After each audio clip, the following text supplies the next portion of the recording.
Bonjour chers auditeurs, chères auditrices, bienvenue sur cet ultime épisode du podcast de la première édition de la Journée de l'enfant et son jeu. Je suis avec Emmanuel Guiton, le génial organisateur, l'initiateur de ce magnifique événement. Bonjour Emmanuel. Bonjour à vous tous. Alors Emmanuel, bonjour Sidonie. Qu'est-ce qui s'est passé? Comment ça s'est passé? Comment te sens-tu? Je me sens tout bien parce que c'était juste, j'ai envie de dire juste énorme, parce que j'ai souvenir déjà de cette ambiance qu'on a ressentie tous, qui était une ambiance j'ai envie de dire, de joie, de bonheur, de détente. Avec ce qui m'a sidéré, moi, c'est tous les petits bouts de chou, tous les enfants qu'on a vus sortir d'un atelier ou l'autre et être ravis de suivre ce jeu de piste, d'être agité sans être trop agité. Et il y avait cette belle ambiance tranquille. Et je remercie toutes les belles personnes qui ont participé à l'organisation et toutes ces belles personnes qui ont mené les ateliers et l'organisation. Et c'est vrai que là, tu parles des enfants qui étaient contents. Alors moi, je suis aussi restée toute la journée, j'ai aussi vu des parents contents en fait. Ouais, c'est ça. Merci Sidonie.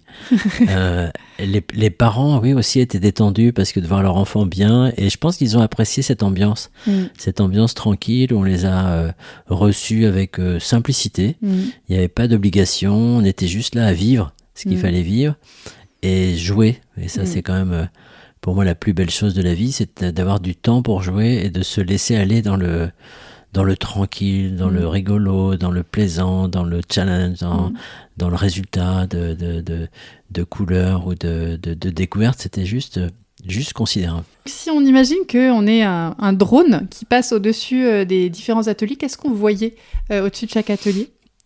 Vous voyez des petits mouvements tranquilles, encore une fois.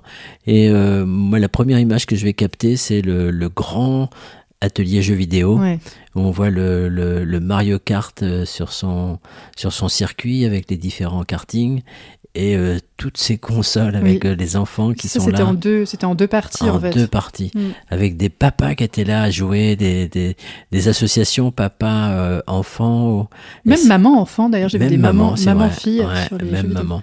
On pouvait aussi faire circuler sur l'atelier que j'ai appelé l'atelier équilibre, d'accord, même si on l'a appelé atelier cirque, avec ce fabuleux Pierre qui savait accueillir l'enfant, le mettre exactement comme il fallait sur le trapèze, et de l'enfant, encore une fois, d'être trop heureux d'être sur cet équilibre un petit peu précaire, mais tellement palpitant. Aussi. Il y avait la partie trapèze, pour ceux qui nous écoutent, il y avait la partie trapèze, effectivement, avec un gros matelas en dessous, je vous rassure.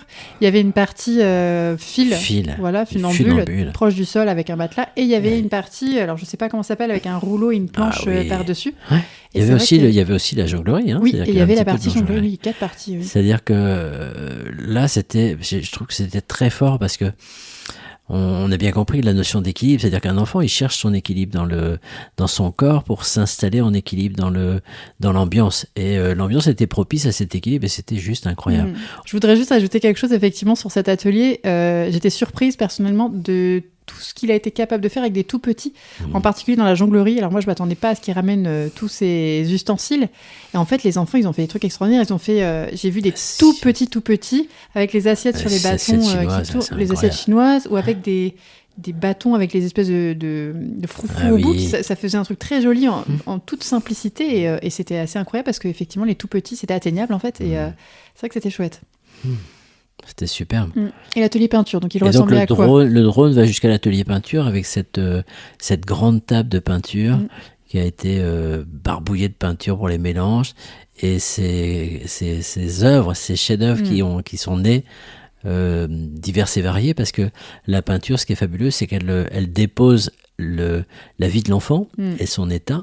Et donc, il y a eu des belles couleurs dans une ambiance, encore une fois, très très bien menée par Lucie, qui a su aussi accueillir chaque enfant, et chaque enfant était tellement bien porté. Ah oui, elle est devenue fan.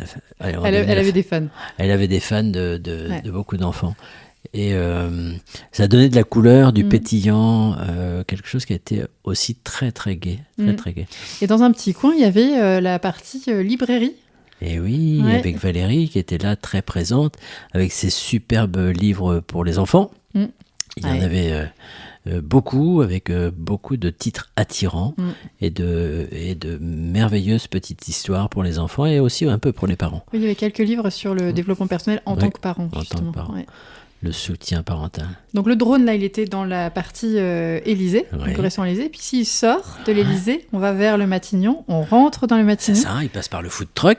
Et puis on arrive au Matignon où là on est pris par la sonorité parce qu'il y avait le conte musical et l'atelier musical et donc là ça a amené une autre ambiance complètement différente avec ce côté vibratoire, le côté musique qui a été mené par Séverine qui nous a emmené vers sa créativité et puis ces instruments qui nous ont surpris. Mais oui, parce que là encore avec des tout petits, elle a réussi à les faire souffler dans des trucs que j'avais jamais vus, taper sur avec des sons vraiment inattendus. Il y avait vraiment des instruments pour les petits, quoi. C'est ça. Avec cette notion de jeu et l'enfant qui est toujours en train de jouer, il a tout de suite adhéré rapidement parce que déjà très accueilli, encore une fois porté par l'ambiance et par cette personne et ils sont tout de suite rentrés dans le monde tranquille et c'est ça qui est important de dire.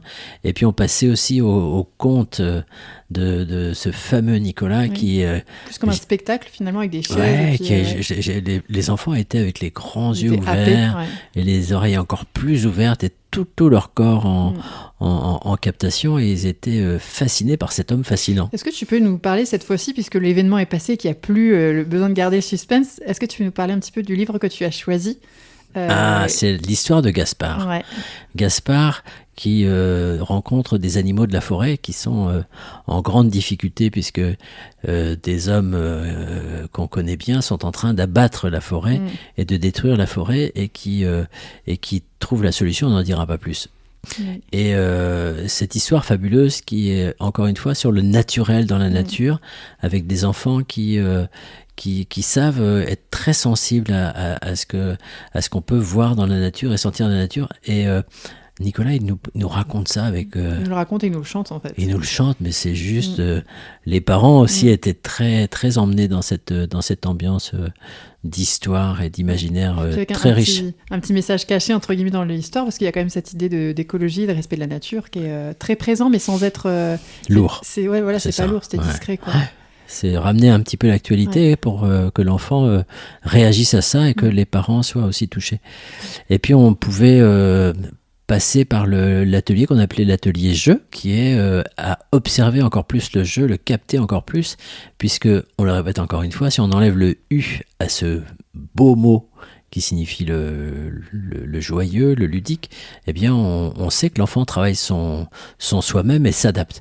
Et là, c'était très riche, c'est-à-dire qu'il y avait ces 3 femmes qui sont des professionnels qui ont su aussi accueillir l'enfant et le laisser libre de créer son histoire, c'est-à-dire de poser avec du matériel l'essentiel de sa vie et de voir des enfants construire, d'autres un peu mouvementés par l'ambiance peut-être de la vibration trop forte de la musique ou de ce qu'ils avaient à dire ou à exprimer dans ce jeu.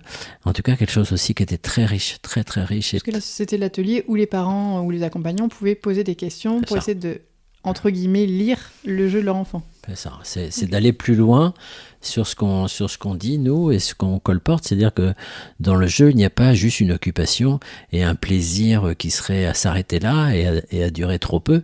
C'est que c'est un énorme travail sur soi. Et donc cet atelier, il était là pour accueillir l'enfant en plein travail, puisque l'enfant travaille tout le temps en jouant sur soi, mais d'avoir des professionnels qui ont su accueillir ces moments forts et de répondre aux questions des parents qui étaient tous, très curieux, très avides d'avoir une réponse qui rassure, d'avoir une solution qui est là et qui est important de redire. C'est-à-dire que dans le jeu libre, il y a la solution de l'enfant, d'accord, mais faut-il y croire. Et puis si le drone continuait pour s'arrêter sur le dernier atelier qui était un atelier aussi incroyable où on parle de jeux à plateau, de jeux de société, où là les enfants jouent ensemble. où là l'enfant peut jouer avec ses parents, etc. et d'emmener ce plaisir de jeu vers quelque chose qui se partage comme la vie. C'est-à-dire que la vie, c'est pas que pour soi, et de s'occuper que de soi, c'est accepter l'autre dans ses réactions, accepter les règles qui sont imposées. Et ça, l'enfant apprend ça à travers son jeu. Il a différentes capacités de grandir, et ça, le jeu de société, c'est extrêmement important. Mené aussi par 2 jeunes qui s'appellent Aude et Flo, et qui sont passionnés du jeu, et avec grand plaisir d'expliquer les règles, d'emmener l'enfant aussi tout tranquillement. Moi, j'étais à l'écoute de ce qu'ils faisaient, ces 2 professionnels. Mais ils expliquaient tout doucement et de façon très lente. Ils posaient leurs mots, et les phrases étaient très, très lentes pour que l'enfant puisse capter les règles. Il n'y avait pas d'agitation, et l'enfant se mettait à écouter aussi tranquillement. Il n'était pas à poser de questions, mais qu'est-ce qu'on fait, qu'est-ce qu'on va faire, qu'est-ce qu'il faut faire. C'était tout tranquille, cet atelier. Oui, contrairement à ce qu'on aurait pu penser finalement. C'est ça, parce qu'un jeu de société, souvent, ça peut être vite tumultueux. D'accord, mais ils ont su, encore une fois, je pense que le maître mot de cette journée, c'est l'accueil.